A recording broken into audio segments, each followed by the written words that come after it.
Hello everyone, আজকে আমি তোমাদের সাথে শেয়ার করব কিভাবে তোমরা সেলাই মেশিনে তেল দেবে যাতে সেলাই মেশিন সবসময় স্মুথভাবে চলে, যাতে কোনো রকম না প্রবলেম হয়। আর সেলাই মেশিনে আর কোথায় কোথায় তেল দেবে আর কিভাবে তেলটা দেবে সেটাও আজকে আমি তোমাদের সাথে শেয়ার করব। আমরা শুধু জানি যে ডাইরেক্ট সেলাই মেশিনের ওপরে তেল দিলেই সেলাই মেশিন স্মুথভাবে চলবে, তো এটা কখনো হয় না।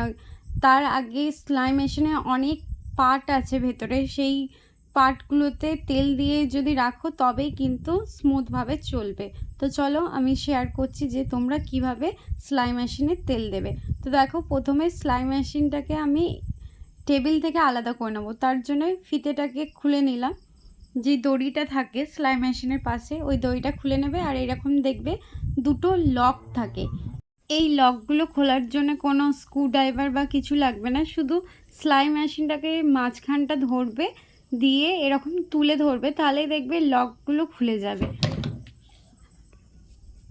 দেখো, আমি লক থেকে খুলে সেলাই মেশিনটাকে আলাদা করলাম। এবার এটাকে নিচে রেখে পরিষ্কার করব আগে, তারপর তেল দেবো। তাহলে আগে দেখো, আগে মেশিনটা নিচে রাখবো। নিচে রেখেছি মেশিনটা, কাপড়ের একটা টুকরো নিয়ে নেবে, দিয়ে মেশিনটা মুছে নেবে প্রথমে। তারপর দেখো, সেলাই মেশিনটাকে এরকম হালকাভাবে কাত করব, হালকা করে কাত করে নিচের দিকে শুয়ে রাখবো। এরকম কাত করে দিলাম।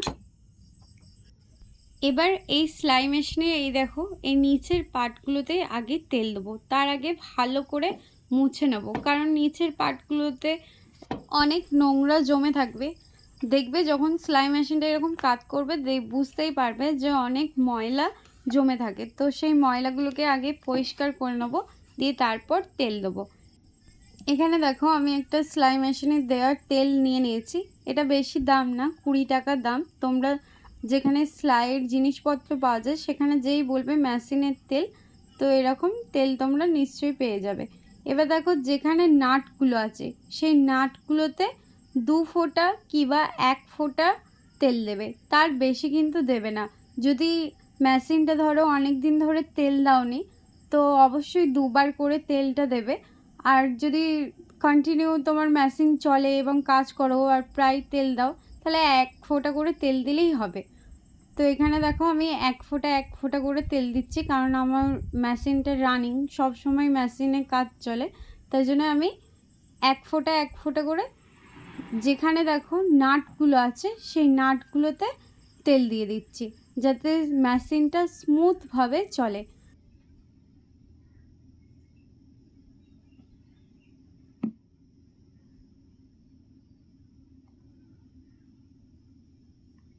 যেখানে যেখানে নাট এবং জয়েন্ট দেখবে সেখানে 1 ফোঁটা বা 2 ফোঁটা করে তেল দিয়ে দেবে। আর মেশিনে অবশ্যই কিন্তু সপ্তাহে 1বার করে তেল দেওয়া উচিত, তবে কিন্তু আমাদের মেশিন ঠিকঠাকভাবে রানিং চলবে। মেশিনের প্রত্যেকটা নাটে তেল দিয়ে দিয়েছি। এবার মেশিনটাকে সোজা করে নেব।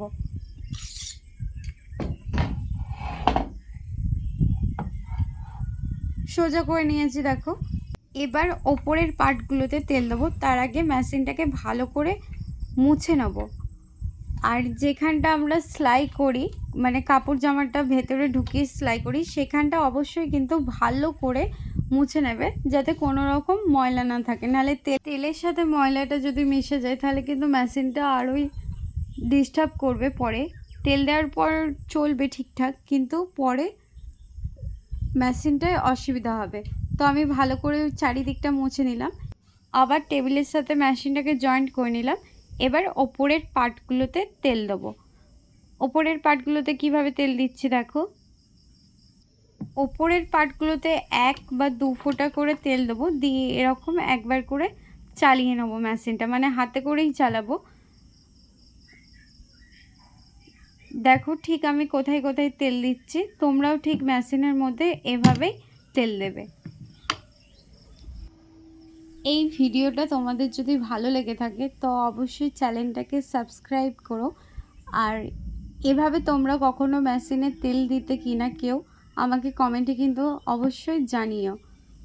মেশিনের প্রত্যেকটা জয়েন্ট পার্টে আমি তেল দিচ্ছি আর 1-2 বার করে মেশিনটাকে চালিয়ে নিচ্ছি, যাতে তেলটা ভেতরের মধ্যে পুরো টেনে নেয়। আর এখানটা দেখো, এখানটা একটু বেশি করে তেল দেবে, কারণ নিচে আমাদের ববিনটা লাগাতে হয়, তো ওই ববিনের ওখানে ভালো করে একটু তেল অবশ্যই দিতে হবে। তারপরে এই যেই পার্টগুলো থাকে সেলাই বড় ছোট করার, যেখানে যেখানে মেশিনের দেখবে জয়েন্ট পার্ট আর আমাদের সবসময় মেশিনের মধ্যে কাজ চলে, সেই পার্টগুলোতে অবশ্যই তেল দেবে। আর এরকম 1-2 বার করে ঘুরিয়ে নেবে, যাতে তেলটা ভেতরের দিকে একদম টেনে নেয়।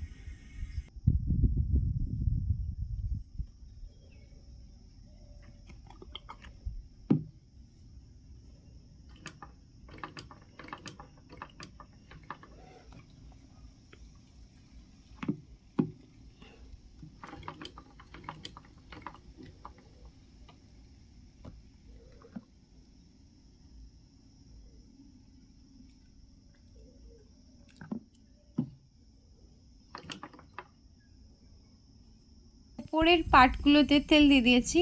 এবার দেখো এই ববিনের এখানটা তেল দেবো। তার আগে এই যে ববিনের এই উপরের দিকে কর্নারটার কাছে দেখো, এই কর্নারটার কাছে আমাদের প্রচণ্ড সুতোর যে নোংরাগুলো থাকে সেগুলো জমে থাকে। এই দেখো, দেখতেই পাচ্ছ কীরকম নোংরা। এই নোংরাগুলোর জন্যে আমাদের মেশিনে যখন এই নোংরাগুলো বসে যায় তখনই আমাদের সেলাই করতে অসুবিধা হয় এবং মেশিনও খারাপ হয়ে যায় বেশিরভাগই। তো ভালো করে পরিষ্কার করে নেবে, কাপড়ের টুকরো নেবে, দিয়ে ভালো করে আগে পরিষ্কার করবে, তারপরেই কিন্তু তেল দেবে। আমি বারবার বলছি, তো আমি আগে ভালো করে পরিষ্কার করে নিচ্ছি, দিয়ে এর মধ্যে তেল দিয়ে দেবো। তো ভেতরেও দেখো ববিনের কাছে তেল দিয়ে দিলাম। এবার মেশিনটাকে 1-2 বার চালিয়ে নেব। চালিয়ে নেওয়ার পর এই যে উপরের এটা লাগিয়ে দিচ্ছি, এভাবে ঠেলবে, তাহলে দেখবে এটা লেগে যাবে। তো এরকম তেল দেওয়ার পর ভালো করে মেশিনটা আবার মুছে নেবে। 1-2 ফোঁটা মেশিনের উপরে তেল দেবে, দিয়ে মুছে নেবে, তাহলে দেখবে মেশিনটা একদম ওপর থেকেও পরিষ্কার হয়ে গেছে। তো এভাবে মেশিনে তেল দিতে হয়। তোমাদের মধ্যে হয়তো সবাই জানে না যে মেশিনের নিচেও তেল দিতে হয়, তবেই কিন্তু আমাদের মেশিন স্মুথভাবে চলবে। এভাবেই তোমরা একবার তেল দিয়ে দেখবে মেশিনের মধ্যে, যে মেশিন কিভাবে স্মুথ চলে। ভালো লাগলে অবশ্যই সাবস্ক্রাইব করো। টাটা।